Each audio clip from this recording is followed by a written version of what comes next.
ഇന്ന് നമുക്ക് മാഷ്മെല്ലോ തയ്യാറാക്കുന്നത് എങ്ങനെയാണെന്ന് നോക്കാം. നമ്മുടെ കുട്ടികൾക്ക് ഒരുപാട് ഇഷ്ടമുള്ള നല്ല പഞ്ഞി പോലത്തെ മാഷ്മെല്ലോ നമ്മുടെ വീട്ടിൽ തന്നെ നമുക്ക് വളരെ എളുപ്പത്തിൽ തയ്യാറാക്കാൻ പറ്റും.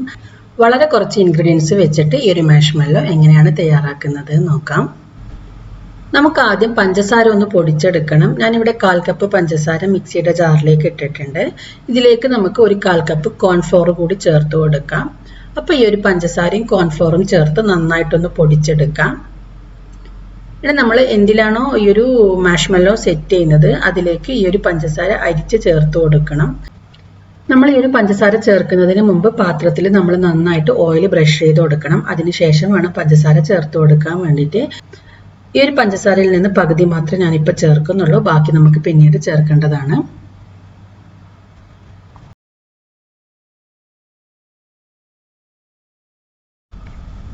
അപ്പോൾ ഞാനിവിടെ പാത്രത്തിൽ മുഴുവനായിട്ട് പഞ്ചസാര ഇട്ട് കൊടുത്തിട്ടുണ്ട്. ഇനി നമുക്ക് ജലാറ്റിൻ ഒന്ന് വെള്ളത്തിൽ കുതിർത്ത് വെക്കണം. ഞാനിവിടെ ഒരു വലിയ ബൗളിൽ 1.5 ടേബിൾ സ്പൂൺ ജലാറ്റിൻ ചേർത്ത് കൊടുത്തിട്ടുണ്ട്. ഇതിലേക്ക് നമുക്ക് 1/4 കപ്പ് വെള്ളം ഒഴിച്ചിട്ട് ഒന്ന് മാറ്റി വെക്കാം. ഈ ഒരു ജലാറ്റിൻ ഒന്ന് കുതിർന്ന് വരുമ്പോഴത്തേക്കും നമുക്കൊരു പാത്രത്തിലേക്ക് 1 കപ്പ് പഞ്ചസാര ചേർത്ത് കൊടുക്കാം. ഇനി ഇതിലേക്ക് ഒരു 1/4 കപ്പ് വെള്ളം ചേർത്ത് കൊടുക്കാം. ഇനി നമുക്കിതിലേക്ക് 1/2 ടീസ്പൂൺ നാരങ്ങാനീര് കൂടി ചേർത്ത് ഒരു ലോ ഫ്ലെയിമിൽ വെച്ച് ഇതൊന്ന് തിളപ്പിച്ചെടുക്കണം. ഒരു ഷുഗർ സിറപ്പായി വരുന്നത് വരെ നമുക്ക് ലോ ഫ്ലെയിമിൽ തിളപ്പിച്ചെടുക്കാം. നമ്മൾ ഈ ഒരു പഞ്ചസാര സ്പൂൺ വെച്ച് ഇളക്കി മിക്സ് ചെയ്യരുത്. ഇത് ചൂടായിട്ട് തന്നെ ഈ ഒരു പഞ്ചസാര ഉരുകി വരണം. അപ്പോൾ ചെറിയ തീയിൽ വെച്ചിട്ട് തിളപ്പിച്ചെടുക്കാം. ഈ ഒരു ഷുഗർ സിറപ്പ് നന്നായിട്ട് തിളച്ച് വരുന്ന സമയത്ത് ഒരു ബൗളിലേക്ക് കുറച്ച് വെള്ളം എടുത്തിട്ട് ഇതിലേക്ക് നമുക്ക് കുറച്ച് ഷുഗർ സിറപ്പ് ഒഴിച്ചു കൊടുക്കാം. ഇങ്ങനെ ഒഴിക്കുന്ന സമയത്ത് ഈ ഒരു വെള്ളത്തിൽ ഈ ഷുഗർ സിറപ്പ് ഒന്ന് കട്ട കെട്ടി നിൽക്കും. നമുക്ക് കൈകൊണ്ട് അതിങ്ങനെ എടുക്കാൻ പറ്റും. ഇത്രയും നമ്മൾ ഇതിനെ തിളപ്പിച്ചെടുക്കണം. ഇതിൽ കൂടുതൽ നമ്മൾ തിളപ്പിച്ചെടുക്കാൻ പറ്റില്ല. അപ്പോൾ തിളച്ച് വരുന്ന സമയത്ത് നിങ്ങളിങ്ങനെ ചെയ്ത് നോക്കുക. ഇത് കട്ടിയായി വരുന്ന സമയത്ത് ഫ്ലെയിം ഓഫ് ചെയ്യാം. ഇപ്പം ഞാനിവിടെ ഒഴിച്ചിട്ടുണ്ട്. നമുക്കിതിങ്ങനെ കൈകൊണ്ട് എടുക്കാൻ പറ്റും. ഈ രീതിയിൽ വേണം നമ്മൾ ഇതിനെ തിളപ്പിച്ചെടുക്കാൻ വേണ്ടിയിട്ട്. ഇതിൽ കൂടുതലായി കഴിഞ്ഞാൽ നമ്മുടെ മാഷ്മെല്ലോ ശരിയാകില്ല. ഈ ഒരു കറക്റ്റ് സമയത്ത് തന്നെ നമ്മൾ ഫ്ലെയിം ഓഫ് ചെയ്യണം. അപ്പോൾ ഇതുപോലെ ഷുഗർ സിറപ്പ് തിളച്ച് വരുന്ന സമയത്ത് തന്നെ നമ്മൾ കുറച്ച് കുറച്ച് ഒഴിച്ച് നോക്കുക. ഇതുപോലെ ഒന്ന് കട്ടിയായി വരുന്നത് വരെ നമ്മൾ ഈ ഒരു ഷുഗർ സിറപ്പിനെ തിളപ്പിച്ചെടുക്കണം. ഇനി നമുക്ക് നമ്മൾ നേരത്തെ തയ്യാറാക്കി വെച്ച ജലാറ്റിനിലേക്ക് ഈ ഒരു ഷുഗർ സിറപ്പ് ഒഴിച്ചു കൊടുക്കുക. ചൂടോടുകൂടി തന്നെ ഒഴിച്ചു കൊടുക്കണം. നല്ല തിളച്ച ഷുഗർ സിറപ്പാണ് ഞാൻ ഇതിലേക്ക് ഒഴിക്കുന്നത്. ഒഴിച്ച ഉടൻ തന്നെ ഈ ഒരു ചൂടോടുകൂടി തന്നെ നമുക്ക് ഇതിനെ നന്നായിട്ട് ബീറ്റ് ചെയ്തെടുക്കണം. ഒരു ഇലക്ട്രിക് ബീറ്റർ ഉപയോഗിച്ചിട്ട് നമുക്കിത് നന്നായിട്ടൊന്ന് ബീറ്റ് ചെയ്തെടുക്കാം. ഹൈ സ്പീഡിൽ വെച്ചിട്ട് തന്നെ ബീറ്റ് ചെയ്തെടുക്കാം. ഇത് നമ്മളിങ്ങനെ ഹൈ സ്പീഡിൽ അടിച്ചെടുക്കുന്ന സമയത്ത് ഇതിൻ്റെ കളറ് മാറി ഒരു വൈറ്റ് കളറായിട്ട് നല്ല തിക്കായിട്ട് വരും. ഇതുവരെ നമ്മൾ ഇതിനെ അടിച്ചെടുക്കണം.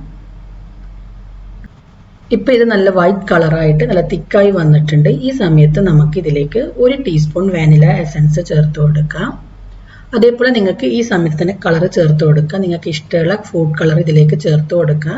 ഞാനിപ്പോൾ ഇതിലേക്ക് ഒരു 2-3 ഡ്രോപ്പ് റെഡ് കളർ ചേർത്ത് കൊടുക്കുന്നുണ്ട്. നിർബന്ധമൊന്നുമില്ല. കളർ വേണമെന്നുണ്ടെങ്കിൽ മാത്രം നിങ്ങൾ ചേർത്ത് കൊടുത്താൽ മതി. ഒരു പിങ്ക് കളറായി കിട്ടാൻ വേണ്ടിയിട്ടാണ് ഒരു 2-3 ഡ്രോപ്പ് റെഡ് കളർ ചേർത്ത് കൊടുക്കുന്നത്. അപ്പോൾ ഇത്രയും ചേർത്ത് നമുക്ക് വീണ്ടും ഒന്ന് ബീറ്റ് ചെയ്തെടുക്കാം. ഈ ഒരു വാനില എസൻസും കളറെല്ലാം ഒന്ന് മിക്സായി വരാൻ വേണ്ടിയിട്ടാണ്. അപ്പോൾ ഞാനിവിടെ ഒന്നുകൂടി നന്നായിട്ട് അടിച്ചെടുത്തിട്ടുണ്ട്. ഇനി നമുക്ക് ഇത് നമ്മൾ നേരത്തെ പഞ്ചസാര ചേർത്ത് വെച്ച പാത്രത്തിലേക്ക് നമ്മൾ എന്തിലാണോ സെറ്റ് ചെയ്യുന്നത് അതിലേക്ക് ഒഴിച്ചു കൊടുക്കാം.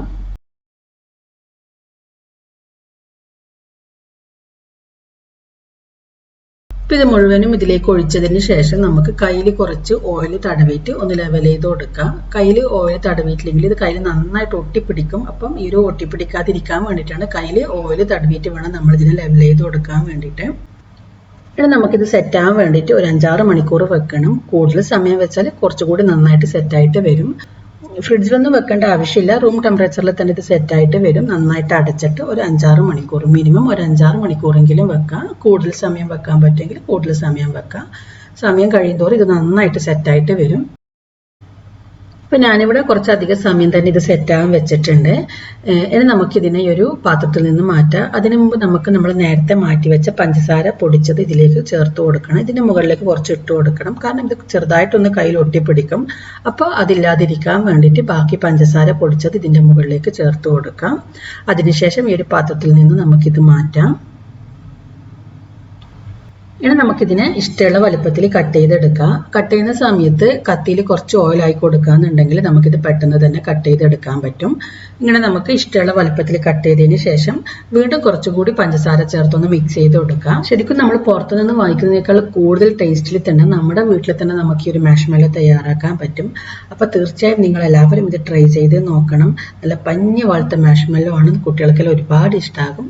അപ്പോൾ നിങ്ങളിത് ട്രൈ ചെയ്ത് നോക്കിയിട്ട് ഇതിൻ്റെ ഫീഡ്ബാക്ക് അറിയിക്കാം.